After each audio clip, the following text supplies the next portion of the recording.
धुळे जिल्ह्यातील शिंदखेडा तालुक्यातील वरझडी येथील महिला बचत गटात सीआरपी म्हणून कार्यरत असलेल्या एका महिला कर्मचाऱ्याने उमेद अभियानातील संबंधित वरिष्ठ अधिकाऱ्यांवर आर्थिक पिळवणूक, मानसिक छळ आणि मानधन रोखल्याचे गंभीर आरोप केले आहेत. तक्रारदार महिलेच्या म्हणण्यानुसार गेल्या 1.5 वर्षांपासूनचे मानधन अद्याप देण्यात आलेले नाही. तसेच अधिकृत रेशन दुकान सुरू ठेवण्यासाठी बेकायदेशीररित्या पैशांची मागणी करण्यात आल्याचाही आरोप करण्यात आला आहे. या प्रकरणी धुळे जिल्हाधिकारी आणि जिल्हा पोलीस अधीक्षकांकडे लेखी तक्रार दाखल करण्यात आली असून सीआयएफ निधीतील व्यवहारांची फॉरेन्सिक चौकशी करून दोषींवर कठोर कारवाई करण्याची मागणी करण्यात आली आहे.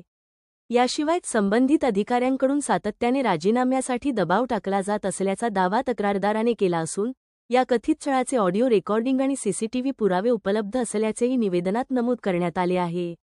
दरम्यान या प्रकरणाची गंभीर दखल घेत दक्ष पत्रकार संघाने पीडित महिलेला पाठिंबा जाहीर केला आहे. संपूर्ण प्रकरणाची वरिष्ठ स्तरावर निष्पक्ष चौकशी करून थकीत मानधन अदा करावे आणि दोषींवर कायदेशीर कारवाई करावी, अशी मागणी करण्यात आली आहे. अन्यथा येत्या 29 आणि ऑगस्ट 30 रोजी धुळे जिल्हाधिकारी कार्यालयासमोर आत्मदहन करण्याचा इशारा पीडित महिला आणि दक्ष पत्रकार संघाच्या वतीने प्रशासनाला देण्यात आला आहे. वानमाडी, मी राहणार वरझडी. माझं गाव शिंदखेडा तालुक्यात येतं. मला सीआरपी पदावर ठेवलं होतं उमेद अभियानांनी. त्यांनी मला 1.5 वर्षापासून मानधन दिलं आणि मानधन मागायला गेली तर माझ्याकडून हप्ते मागायची त्यांची हे मला रेशन दुकान भेटलं होतं बचत गटामध्ये. तर आम्ही मिळवून दिलेलं आहे रेशन दुकान, तुला मानधन भेटणार नाही, तुला फक्त दुकान चालवायला भेटेल, एक तर मग मानधन भेटेल, एक तर दुकान सोड, एक तर रेशन आपलं बचत गटातले सीआरपी म्हणून काम सोड, अशी धमकी देऊन मला 1.5 वर्षापासून 1 रुपया मानधन दिलेला नाही. मी वारंवार त्यांच्या एक इथले धुळे जिल्ह्याच्या सरांची विनवण्या केल्या. मी धारणे सर म्हणून आहेत, सोनवणे सर म्हणून आहेत, त्यांचे रेकॉर्डिंग पण आहे माझ्याकडे, मेसेज पण केलाय मी त्यांना. लोकेश सोनवणे आणि उद्धव धारणे सर आणि शिंदखेडा तालुक्यातले राजेंद्र पाटील सर, महेंद्र ठाकरे सर आणि रोशन पान पाटील सर यांना मी विनवण्या केल्या. मी दवाखान्यात ऍडमिट आहे, माझ्याकडे दवाखान्याचे कागदपत्र पण होते, मी ऍडमिट आहे, माझे मानधन देऊन टाका. तरी त्यांनी मला मानधन दिलं नाही. मला डायरेक्ट धमकीने सांगतात, तुला जिथं जायचं असेल तिथं जा, तुझ्याने जे होत असेल ते कर, असे मला धमकी देतात. मला माझं मानधन भेटायला पाहिजे, माझं रेशन दुकान परत भेटायला पाहिजे, ही माझी मागणी. नाही झाली तर मग आत्मदहन करणार आहे मी. महिला बचत गटांना न्याय मिळवून देण्यासाठी उमेद अभियानाने जो भ्रष्टाचार केलेला होता व अन्याय केलेला होता त्या संदर्भामध्ये दक्ष पत्रकार संघाच्या माध्यमातून 15 ऑगस्ट ह्या रोजी आम्ही सामूहिक आत्मदहन केलेलं होतं.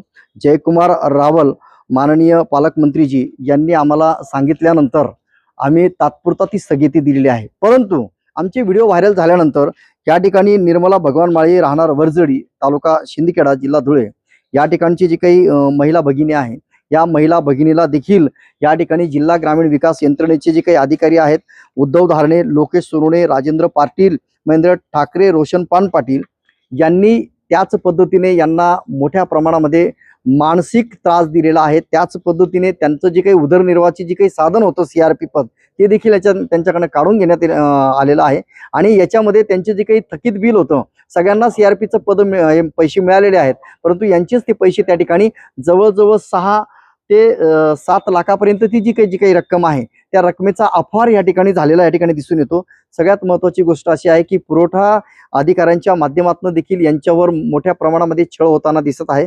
कारण की शिंदखेड्याचा जो काही पुरवठा अधिकारी आहे नितीन नंदावर यांना ज्यावेळेस महिला बचत गटाच्या माध्यमातून रेशन दुकान मिळालं तर त्या रेशन दुकान न चालू देण्यासाठी यांनी ज्या पद्धतीने प्रयत्न केले, म्हणजे चालू होतं पण न चालवायचं, जर चालवायचं असेल तर मला हप्ते द्यावे लागतील, अशा प्रकारचं पुरवठा अधिकाऱ्यांनी यांना सांगितलेलं आहे. यांच्याकडे तशा प्रकारच्या ऑडिओ क्लिप आहेत, रेकॉर्डिंग आहेत.